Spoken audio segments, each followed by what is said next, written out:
So can I tell you a secret and you promise not to tell anybody? Recruiters don't care about your hobbies. They do not care that you love kayaking and that you love spending time with your dog on the weekends and that you enjoy long walks on the beach. Because what does that have to do with you being able to do the job? Oh, hey there! Welcome back to the official YouTube channel of Thompson Resume Writing Company, where I share weekly tips and hints on how you can update, prepare, or refresh your resume or LinkedIn profile for your job search. I'm Tamika Thompson. I am the lead resume writer and owner at Thompson Resume Writing Company. I specialize in transforming bland, lackluster resumes and LinkedIn profiles into powerful selling tools that help corporate mid-level, management, and executive professionals land interviews 2 times faster. For this video, I'm going to be giving you 9 things that you can leave off of your resume in 2021 and for the foreseeable future. Let's get right into it. When updating or creating your resume, you may be inspired to put everything under the sun on there. All of the phone numbers where you can be reached, your very first job, your hobbies, all of your internships, everything. And this is not uncommon. However, there is a such thing as oversharing or sharing the wrong pieces of information on your resume. And with that being said, here are several things that you should omit from your resume if you will be updating it soon, or delete ASAP from your current resume if these items are on there. The reason being is that some of these things either are unnecessary, take up too much space, or are outdated. So what are they? Let's get into it.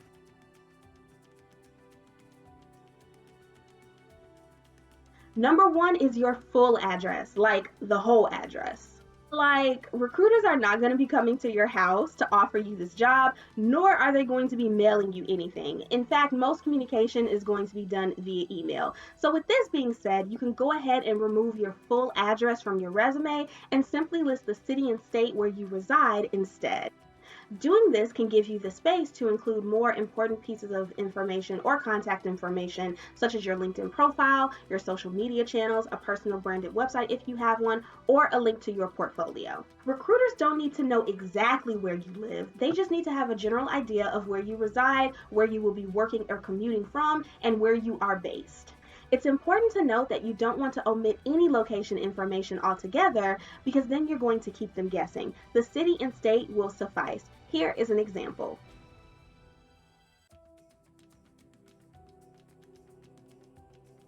Number 2 is the exact date when you started or left your current or past positions. It is true that recruiters do want all of the details regarding your past jobs and your employment history, but you do not need to give them exact dates to the T. So instead of listing your start date as 4/1/2021 or April 1st, 2021 on your resume, you can just go ahead and include 04/2021 or just 2021 until current or until the year until you left that position. Here is an example. Doing this will allow you to save space and allow you to better allocate those characters to something more important.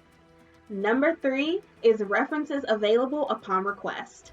Now, we all know that you are automatically going to send your references over to a recruiter as soon as they request them right away. So there's no need to have this statement listed on your resume. In addition to that, it's super outdated. Furthermore, if a recruiter is looking to consider you as part of the final stages in the hiring process, this is something that they're going to reach out to you for naturally. If you have your references plainly listed along with their contact information on your resume as well, you can go ahead and remove that too to save space. Your references and all of their contact information should be saved on a separate document that includes their phone number, their email, the nature of the relationship, and the company that they work for. But including this on your resume is not necessary and is actually redundant, so take it off. Number 4 is college classes or courses that you took but you didn't graduate or complete the program.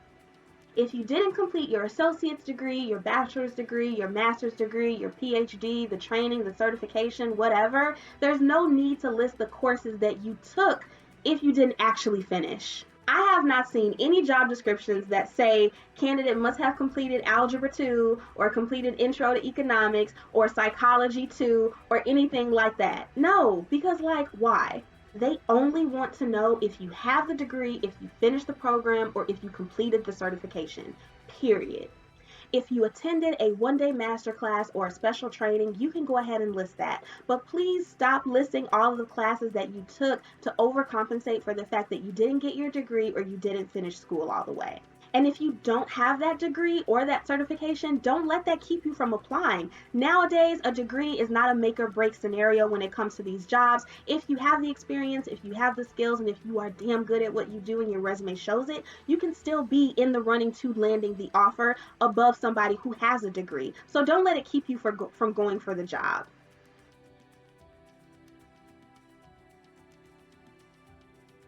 Objective statements are a clear sign that your resume is outdated, out of touch, and old as F. So resumes back in the day started with objective statements, but today they begin with professional summaries and overviews. No more talking about how you want to advance in a company, and no more talking about how you want to use your skills to secure a fulfilling career or yada yada yada, whatever that mumbo jumbo was. Instead, in your professional summaries and in your professional overviews, you want to be talking about the years of experience you have, the value and the impact that you've had, the successes and the wins that you've had, and what you can really bring to the table in this position that you're looking to go for. Number 6 is your picture. I see so many resumes today that have these cute pictures or photos or headshots of people smiling or in their power poses, not even realizing that they look like complete fools.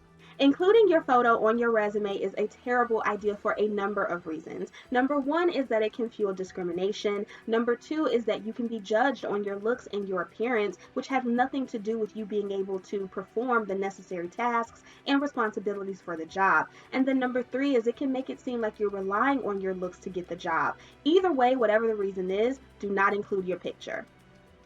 The focus of your resume should be on your experience, your value, and your skills, not on your looks. They can see what you look like on the Zoom interview or in the in-person interview. They can see what you look like on LinkedIn, and they can see what you look like on social media if you include a link to your handle. But they don't need to see what you look like on your resume. Number 7 is your hobbies. So can I tell you a secret and you promise not to tell anybody? Recruiters don't care about your hobbies. They do not care that you love kayaking and that you love spending time with your dog on the weekends and that you enjoy long walks on the beach. Because what does that have to do with you being able to do the job? Your resume is not a Tinder profile, y'all. It is not. It is a professional document that is meant to market and sell you for and to high-paying jobs. Therefore, the information that is on it should be relevant and necessary. And if it's not, it should go. And hobbies are neither. So yes, they need to go too. Leave them off of your resume. Number 8 is more than one phone number. Okay, so first of all, it's 2021. If you have more than one phone number, why though? And second of all, why do you have both of them listed on your resume?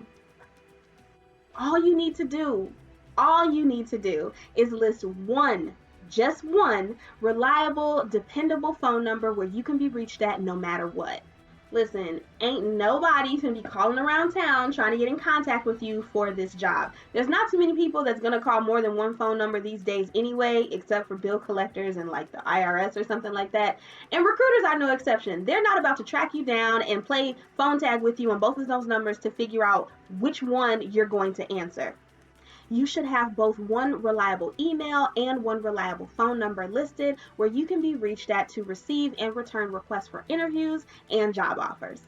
Number 9 is irrelevant jobs, internships, and other types of experiences.